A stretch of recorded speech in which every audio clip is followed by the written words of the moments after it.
بسم الله الرحمن الرحيم. الحمد لله والصلاة والسلام على رسول الله وعلى آله وأصحابه ومن والاه. أما بعد، شيخ الإسلام قدس الله روحه وطيب ثراه در عقیده واسطیه چندین حدیث ها را ذکر کردند که در آن وصف الله سبحانه و تعالی آمده است.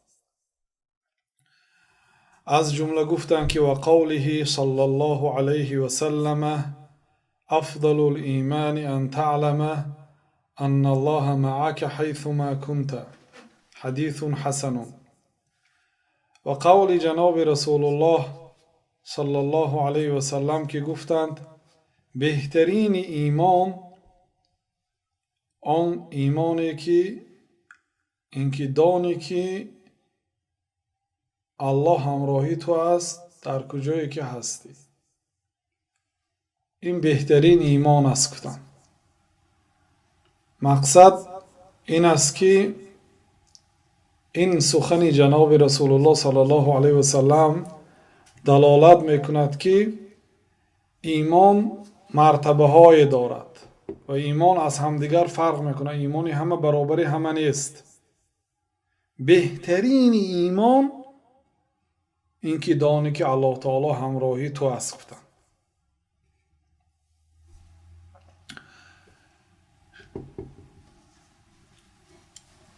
و این طبق حدیثی که امام مسلم رحمت الله علیه روایت کردند، وقتی که جبریل پیامبر علیه السلام را از احسان پرسید، پیامبر علیه السلام گفتند که الاحسان ان تعبد الله كأنك تراه فإن لم تكن تراه فإنه يراك. احسان این از ایمان هم بلند است مرتبهش، این که الله تعالی را چنان پرستش کنی که گویا الله تعالی را میبینی و اگر نتوانی دیده دان که او تو را میبیند. این مرتبه بلند ایمان که احسان نام دارد. بنابراین پیامبر صلی الله علیه و سلم گفتند که بهترین ایمان این که دانی که الله تعالی همراهی تو است در هر کجایی که باشی. یعنی بدان که الله تعالی همراهی تو است با علمش، با خبرتش، نه با ذاتش. حدیث حسنون. برای آنکه دیگر حدیث ها و دیگر آیات ها دلالت کرده است که الله سبحانه و تعالی در بیرون عالم است و الله تعالی با ذاتش در داخل این دنیا نیست، برای آنکه این دنیا معیده است. الله سبحانه و تعالی ذات عظیم است. و قوله صلی الله علیه و سلم اذا قام احدكم الى الصلاة فإن الله قبل وجهه فلا يبصقن قبل وجهه ولا عن يمينه ولكن عن يساره او تحت قدمه، متفق علیه. و این چنین سخن جناب رسول الله صلی الله علیه و سلم که گفتند که اگر یکی شما به نماز راست ایستد، به نماز روی بیارد، یعنی به نماز شروع کند، داند که الله تعالی در رو بروی او هست، پس بر رو بروش نگاه کرده توف نکند، ولا عن یمینی و نه به طرف راستش نگاه کرده توف نکند، لیکن از طرف چپش یا در زیر قدمش. گفتم این حدیث در بخاری و مسلم است. مراد این است که وقتی که بنده به نماز ایستاده است، حال آنکه او در مسجد نیست.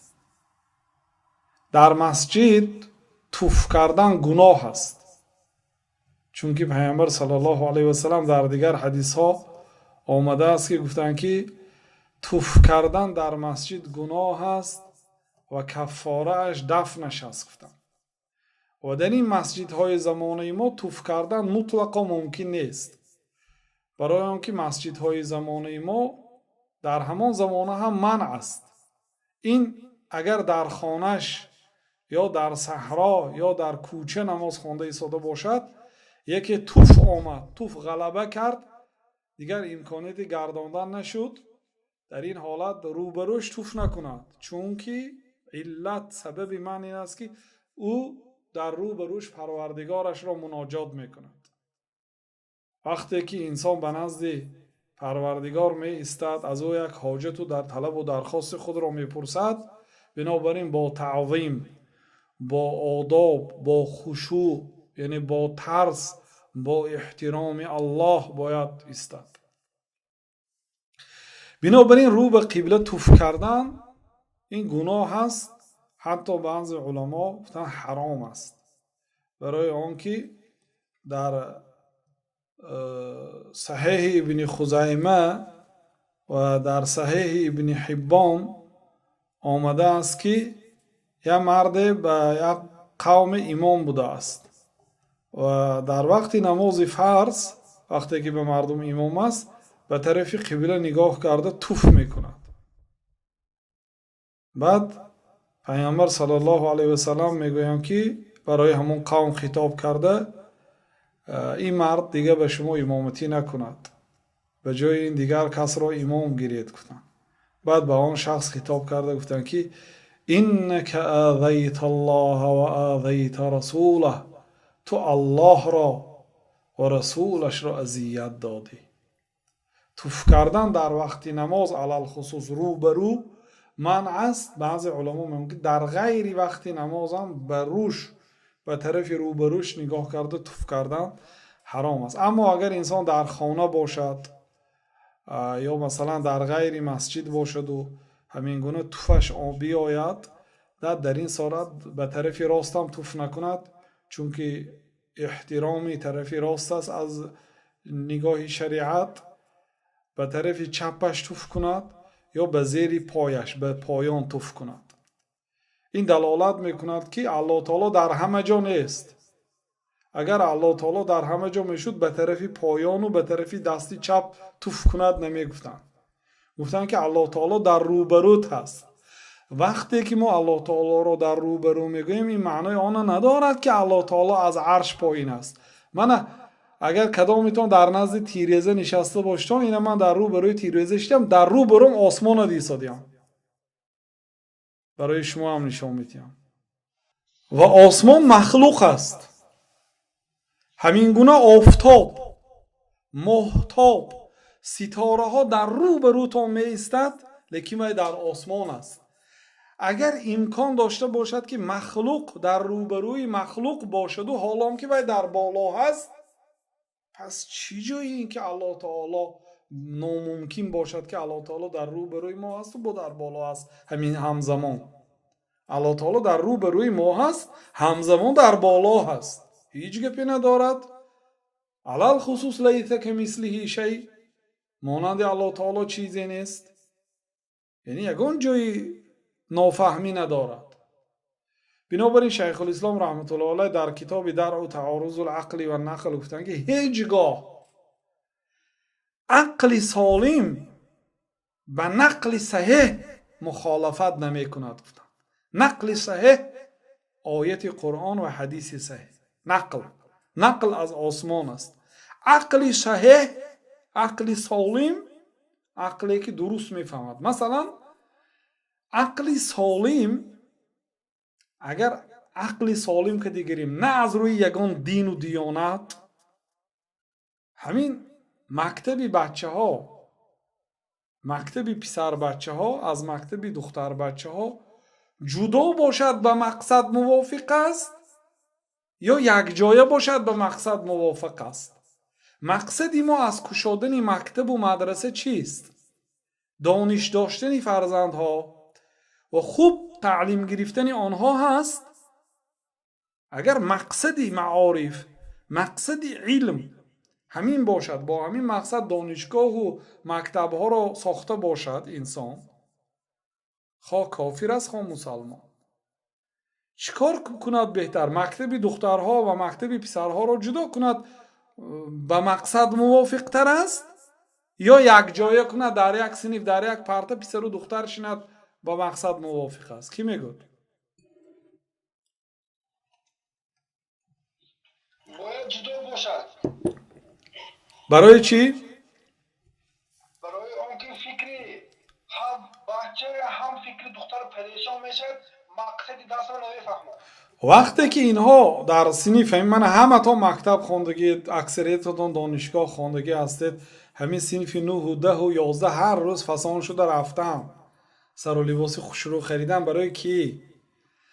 هم غم فکر و خیال فقط برای همون دختر، برای خوشرو نشان دادن و یک سخنی ناز گفتن و از پیش همون گذشتن و یک مکتوبچه دادن و در زمانهای ما حاضر که همه جا اینترنت و تلفن شدگی است.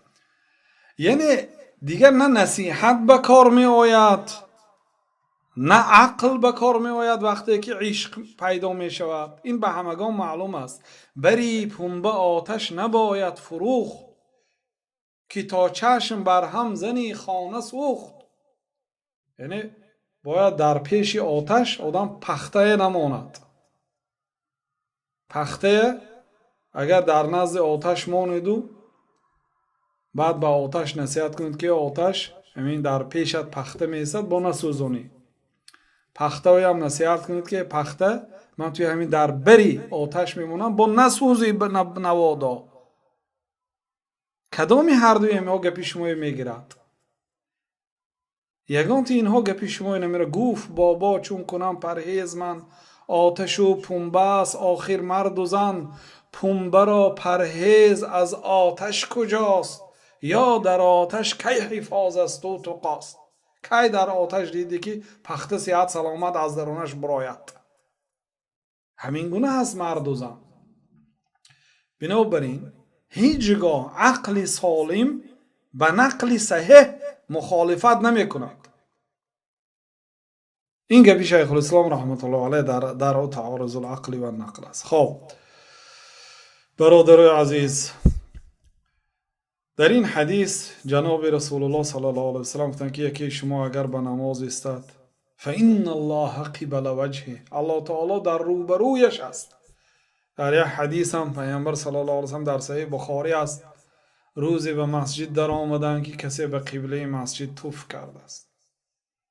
در بعض روایت ها با ناخنهایشان، در بعض روایت یک سنگچه گرفته از دیوال تراشیدند. توف یک آدم را از طرف قبله. ایعمد احدکم الی قبلته، یکی شما به سوی قبله، به سوی قبله که در وی پروردگارش را مناجات میکند توف میکند؟ گفته پیامبر صلی الله علیه وسلم غضب کرد. حافظ ابن حجر رحمت الله علیه گفته که این دلالت میکند که امام به تازگی مسجد اهمیتی خاصه میدهد. یعنی امام از مسئول اول هم درباره آبادی مادی مسجد و هم درباره آبادی معنوی مسجد که اساس است. مسجد اگر ظاهراً آباد باشد و باطناً در اون مسجد سخن الله نباشد، سخن رسول الله صلی الله علیه وسلم نباشد، مسجد وظیفه خود را اجرا نکند، اون مسجد خراب است. و در درجه دوم میسد تازگی مسجد، آبادی مسجد، ساختمان مسجد، تازه بودن دیوال و قالین های مسجد و همین اولین شخصی که جوابگر است امام است. خلاصه پیامبر علیه السلام گفتند که وقتی که شما در نماز می ایستید الله تعالی در روبروی شما هست، چون که شما مناجات میکنید و سوره فاتحه رو در هر یک رکعت نماز میخونید. الله تعالی به هر یک آیتی که میخونید جواب میگرداند. بنابراین سبع المثانی گفتند پیامبر صلی الله علیه وسلم، 7 آیتی که از دو جانب تکرار میشد، بنده تلاوت میکند الله تعالی جواب میگرداند. روبروی ایستاده شما مناجات میکنید. بنابراین به سوی قبله نگاه کرده توف نکردن. این در غیر مسجد گفتیم، از طرف چپ توف کردن یا در زیر پا توف کردن. حاضر در مسجد باشید در زیر پاتون هم توف نکنید، در طرف چپتون هم توف نکنید، ولکن عن ردائه، به یک کنجی جامعش توف کند گفتن. هیچ امکانیتی دیگر نباشد، به یک لباسش، به یک ناحیه اطراف لباسش یا به یک ناحیه رومالش یا به یک ناحیه جامعش توف کند گفتن، نه به زمین در مسجد. اما در خانهش یا در صحرا باشد مثلا در زمین نماز خوانده باشد میتواند به زیر پایش توف کند. حتی در خانه تان باشیدن بالا قالین به توف نجاست نیست برادران، لیکن چیزی مستقذر، چیزی که انسان او را پلیدک حساب میکند، یعنی نجاست نرفت. و اگر توفی شما در لباس شما باشد نمازی شما درست است. بنابراین در ریداش گفتن، در چپانش، در جامش توف کند.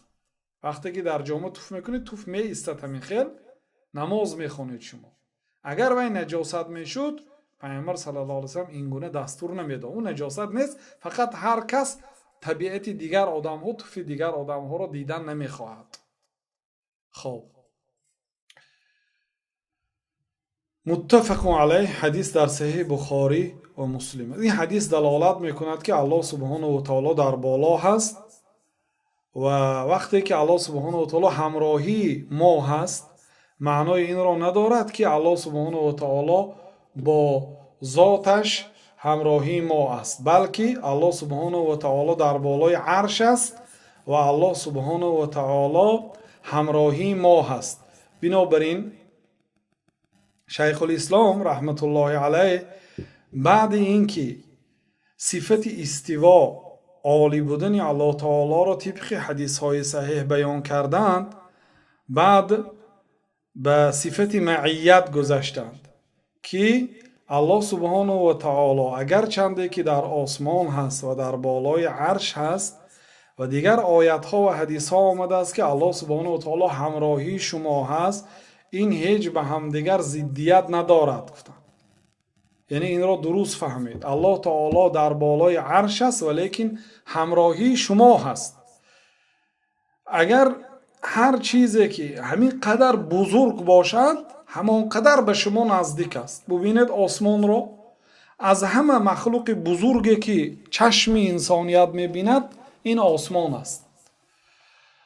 آفتاب بینید چند میلیون مراتبه از زمین عظیم است، ولی در یک جایی که آسمان را در رو بروی خودتان میبینید چقدر کوچک است. یا ستاره هایی که یک ستاره 11 بیلیون و 700 تریلیارد مراتبه از آسمان کلان است. میلیارد هاش مونید، میلیارد و میلیون هاش 11 بیلیون بعد تریلیون میبیاد.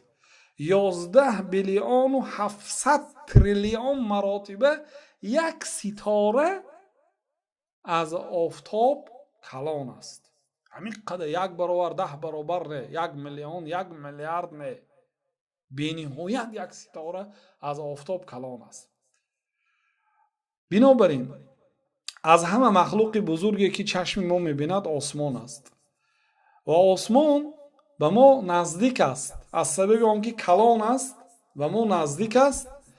و وقتی که آسمان در رو به روی ما هست، کجایی که رفتیم آفتاب آسمان همراهی ما هست، این معنی اینا ندارد که آسمان به ما چسبیده است، لیکن او به ما نزدیک است ولیکن با وجود همین او در بالای ما هست.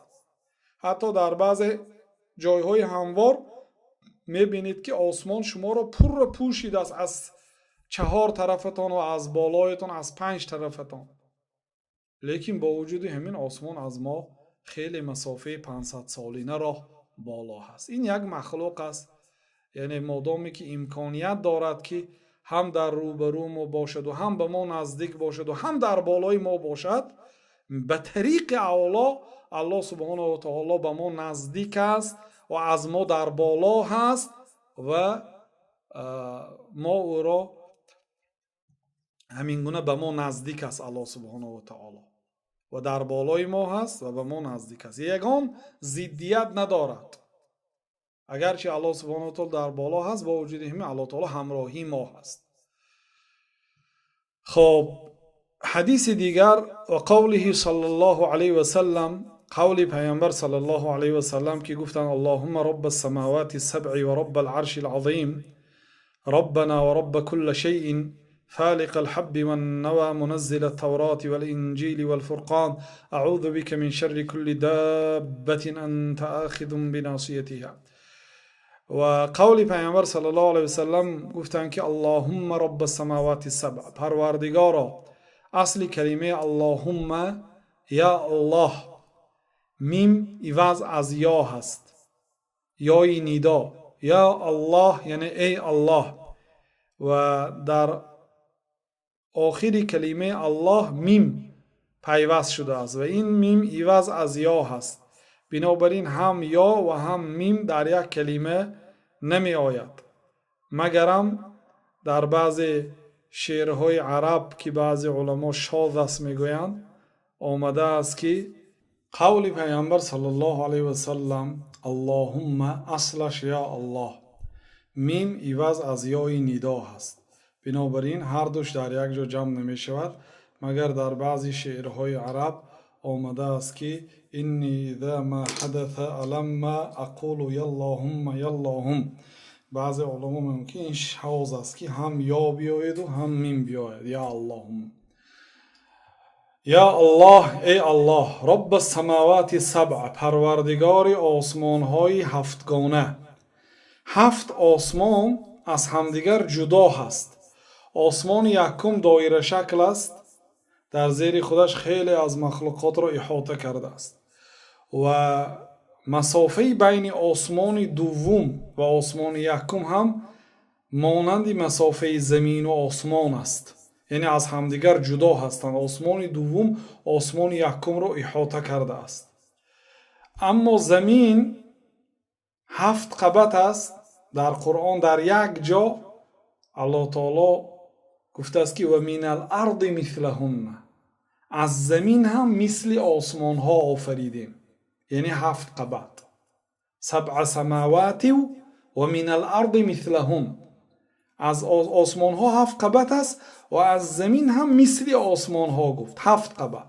7 قبط زمین آیا مثل 7 قبط آسمان یعنی همین خیل هست؟ بعضی ها همین خیل گفتن، امام قرطبی نقل میکنن، ولی این قول ضعیف است. قول صحیح زمین 7 قبط هست، ولی بین این 7 قبط جای خالیگی نیست مانند آسمان ها. مثلا ما بین آسمان دنیا و زمین جای خالیگی هست، بین آسمان یکم و دوم جای خالیگی هست، همین گونه بین آسمان سیوم و چهارم، پنجم، ششم و میخیل. اما زمین این خیل نیست گفتن، این خیل 7 قبط از همدیگر جدا نیست. و از همه قول باطلش این است که بعضی ها از ابن عباس رضی الله عنهما نقل میکنن که گویا همین خیل زمین با 7 دیگر هست، 6 دیگر غیر زمینی ما. در هر زمین آدم ها هست، پیغمبر ها هست، علما هست و این قول باطل است. این نقل از اخبار بنی اسرائیل است و این علما میگن که منکر است، یعنی نادرست است. زمین همین یک زمین است که در روی همین انسان ها زندگی میکنند و پیغمبر ها در همین زمین آمدند. خب پیامبر علیه السلام در این حدیث دعا دارند: پروردگارا تو ای الله پروردگار صاحب ملک و قدرت و اراده، 7 قبط آسمان از آن تو هست، تو پروردگاری 7 قبط آسمان ها هستی. و رب العرش العظیم، همین گونه تو پروردگاری عرش عظیم هستی. عرش بزرگترین مخلوق است، برای چی در دوم جای آوردن؟ والله اعلم. شاید برای اینکه عرش از چشم ما غایب است، عرش را ما با چشم خود ندیدیم، لیکن آسمان را میبینیم، یک آسمان را اقلا میبینیم. پروردگار 7 قبط آسمان ها و پروردگار عرش عظیم، عرش بزرگترین مخلوق این عرش است. ربنا و رب کل شی، پروردگاری ما تو هستی، یعنی انسان ها، و پروردگاری همه چیز. به این همه چیز تمام مخلوقات می دراید. اینا همه وسیله است. پیش از آن که یک چیز را از الله تعالی پرسید، اول به بزرگی الله تعالی ثنا میگویید، وسیله میکنید با صفاتهایش، با اسمهایش، با فعلهایش. و رب العرش العظیم، ربنا و رب کل شی، فالق الحب و النوى، کفاننده دانه ها و دانک ها. حب دانه، مثلا دانه گندم. دانه گندم سخت است. نوا دانه خرما یعنی دانه دانک است. نوا دانک است، حب دانه است. دانه جو، دانه مکه، دانه گندم، برنج، اینا دانه هست.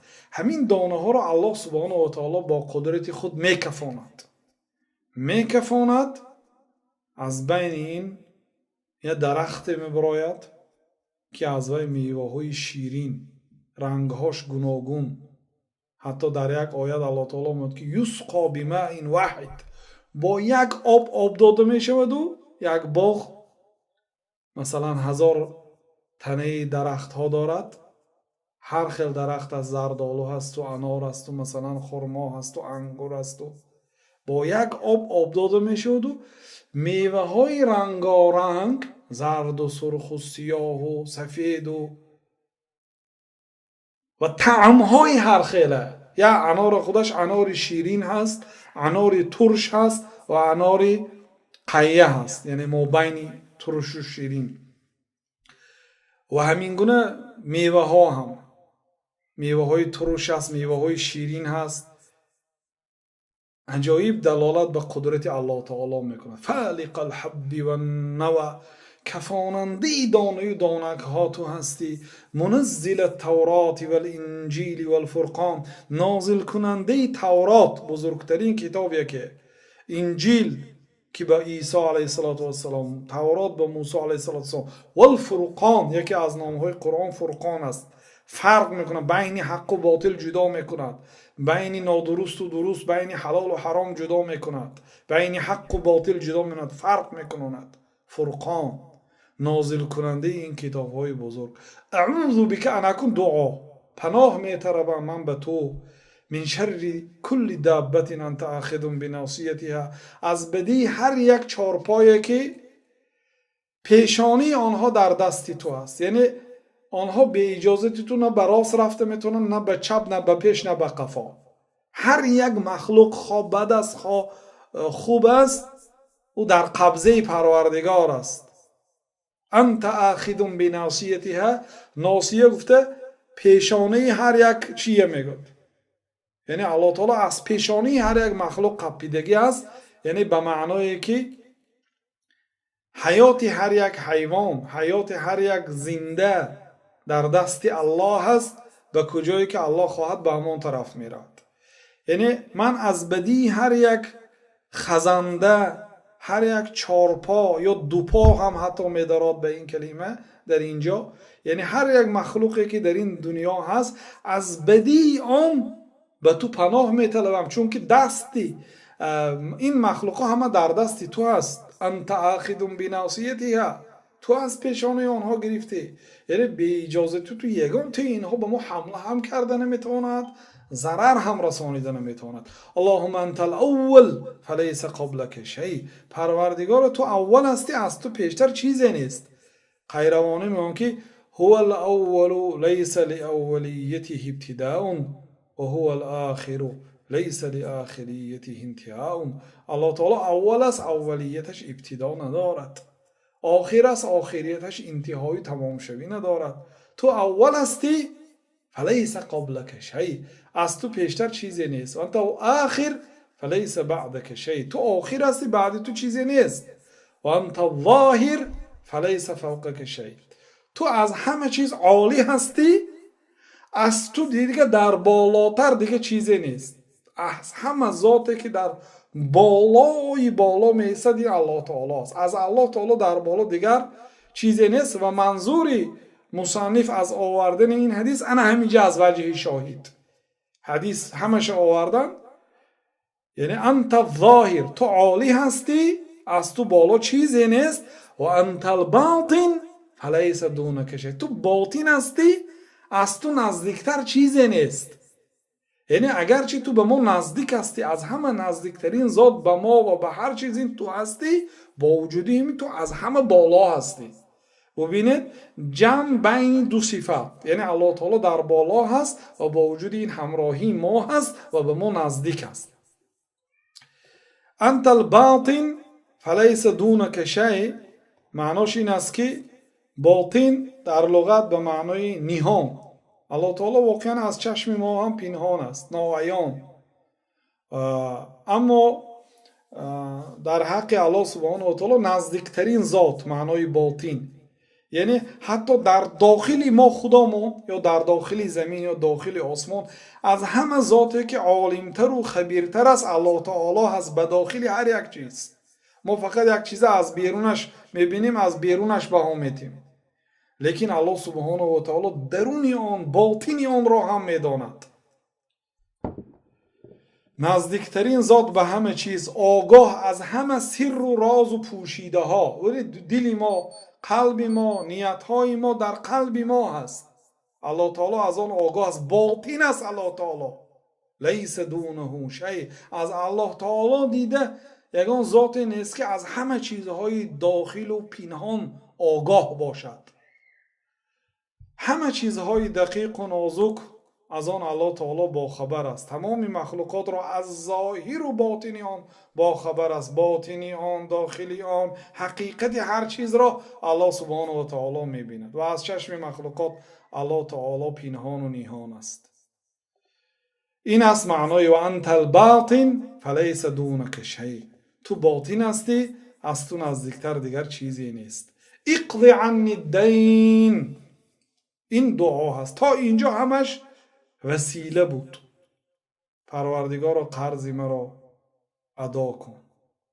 علما میگن که این هم قرض الله تعالی رو در بر میگیرد، هم قرض مخلوقات را، حقوق بنده ها را. فقط قرض مالیوی نه، یعنی هر حقی که بر ذمه ما است همان حق ها را هم از ما ادا کن.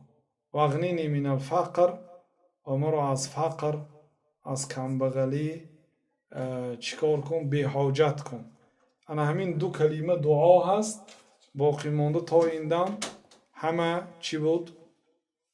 وسیله بود. و در این حدیث پیامبر صلی الله علیه و سلم از فقر پناه طلب کردند، برای آنکه در بعض حدیث ها آمده است که کاد الفقر ان یکون کفرا. قریب که فقر هم کفر شود بود. کفر و فقر به همدیگر نزدیک است. نسأل الله السلامة و العافیه. فقیر هم می شود وقتایی که دینش می فروشد به اندک مال مجبور می کند. و الفقیر من وجد نصف الکفایت او اقل. فقیر اون آدمی که نصف کفایتش می یابد. به یک انسان برای صرف و خراجات یک ماهش $1000 پول لازم است. الحمدلله. $500 برای اجاره خانهش، مثلا $500 برای خورد و خوراکش. اگر همین $1000 در یک ماه درآمدش باشد و $1000 خراجاتش باشد، این آدمی یعنی نه فقیر است و نه مسکین، آدمی معتدل است. اگر $700 درآمد دارد و $1000 صرف و خراجات داشته باشد، مسکین است. من وجد والمسکین و من وجد نصف الکفایه. مسکین آن آدمی که نصفش مییابد. $500 مییابد، آیلیک دارد، $1000 صرف و خراجات دارد، این مسکین است. اما فقیر چی؟ یعنی از $500 کمتر، یا اینکه ندارد هیچی، یگان سوم درآمد ندارد، اولی $1000 رسخات دارد، صرف و خراجات دارد. این فقیر است. برای اون که الله تعالی که و اما سفینه فکانت لمساکین یعملون فی البحر، کشتی از آن مسکین ها بود گفت. و مسکین کشتی داشته است، یعنی مسکین یگان چی دارد، اما فقیر چیزی ندارد. پروردگار من از قرض به تو پناه می طلبم که قرض حتی گناهی شهیدم اگر وفات کند قرضش بخشیده نمی شود. و این چونین فقر به همسایه کفر است، من به تو پناه می طلبم گفتم. و این چونین قول پیامبر صلی الله علیه و سلم که وقتی که صحابه ها لما رفع اصحابه اصواتهم بالذکر، وقتی که جناب صحابه های پیامبر صلی الله علیه و سلم آواز خود را با ذکر بلند کردند، الله تعالی را بلند ذکر کردند، پیامبر صلی الله علیه و سلم میگه یا ایها الناس، ای مردم، این مردم خطاب به همون آدمایی که همراهشون در سفر بود و آوازشان رو با ذکر بلند کردن. اربعوا علی انفسکم، به نفسهای خودتان یعنی که ملایمی کنید، رحم کنید، داد گفته مثلا ذکر نکنید.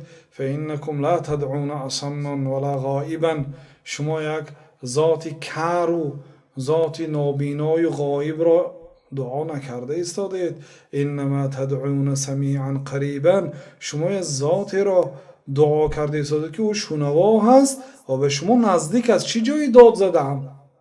ان الذي تدعونه اقرب الى احدكم من عنق راحلته، آن ذاتی که شما او را عبادت میکنید، او را دعا میکنید، او به شما از گردن شترهایتون دیده نزدیکتر است.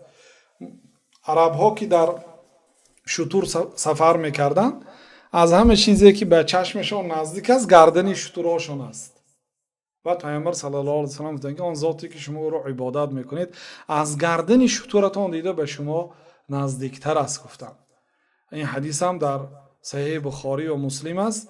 یعنی این حدیث دلالت میکند که الله سبحانه و تعالی نزدیک است، اگرچه او در بالای عرش است ولی او به ما نزدیک است. هر عملی که میکنیم میبیند و آوازهای ما را میشنود، حتی پیچیراس و نجوای ما، حتی آن چیزی که در قلب ما هست میشنود.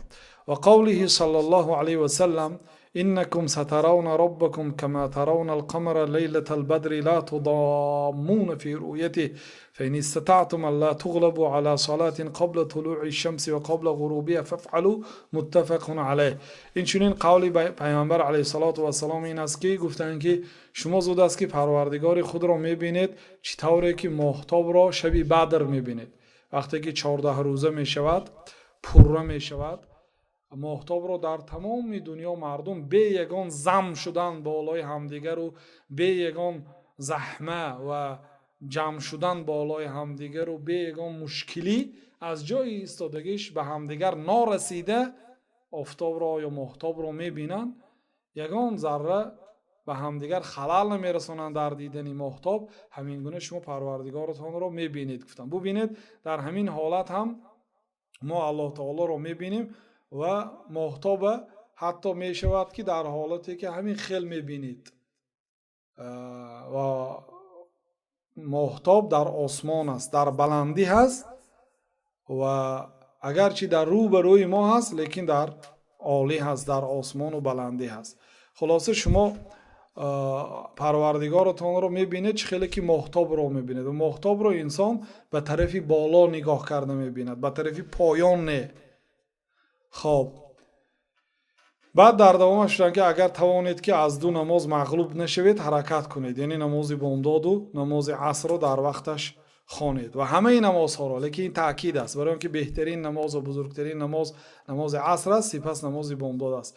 الی امثال هذه الاحادیث، به مانند این حدیث ها گفتند التي یخبر فیها رسول الله صلی الله علیه و سلم عن ربه بما یخبر به، و مانند این حدیث هایی که در آن حدیث ها جناب رسول الله صلی الله علیه و سلم از پروردگارش برای ما خبر میدهد. یعنی وصف الله سبحانه و تعالی را پیامبر صلی الله علیه و سلم به ما ذکر میکند. فان الفرقه الناجیه اهل السنت والجماعه یؤمنون بذلك، البته فرقه ناجیه، گروهی که نجات مییابد، آنها اهل سنت و الجماعت هستند، آنها ایمان میآورند به هر یک خبری که الله درباره خود خبر میدهد، پیغمبر صلی الله علیه و سلم درباره الله تعالی خبر میده، ایمان میآورند. کما یؤمنون بما اخبر الله به فی کتابه، چقدر که الله تعالی در قرآن درباره خودش خبر داد ایمان میآورند، همین گونه هر حدیثی که پیغمبر صلی الله علیه و سلم درباره الله تعالی خبر دادند اهل سنت و الجماعت ایمان میآورند، برخلاف معتزله و اهل بدعت که آنها حدیث آحاد را میگن قبول نداریم در عقیده. من غیر تحریف نمی کنیم ولا تعطیل، باطل هم نمی کنیم، انکار نمی کنیم صفات های الله تعالی را که پیامبر صلی الله علیه و سلم اثبات کردند. من غیر تکییف ولا تمثیل، به مخلوق ها مانند هم نمی کنیم صفات های الله تعالی. چگونه است صفات الله تعالی گفته سوال هم نمیدیم. بل هم بل هم الوسط في فرق الامه كما ان الامه هي الوسط في الامم. بلکه اهل سنت و الجماعت میانه هستند در بین فرقه های امت اسلام، چه خیلی که خود امت اسلام در بین دیگر امت ها میانه هستند. مثلا یهودا حضرت عیسی را فرزند از زنا میدانند، نصرانی ها فرزند الله تعالی میدانند. ما میگوییم که نه فرزند زنا هست و نه فرزند الله هست، بنده الله و رسول الله هست میگوییم، یعنی مسلمان ها. همین گونه اهل سنت هم در بین فرقه های مسلمان ها مابین هستند. گفتم در همین قدر کفایتی میکنیم، وقتی نماز شام شده است. ان شاء الله دوام درس هفته آینده. والله اعلم و صلی الله و سلم علی نبینا محمد و علی آله و صحبه اجمعین.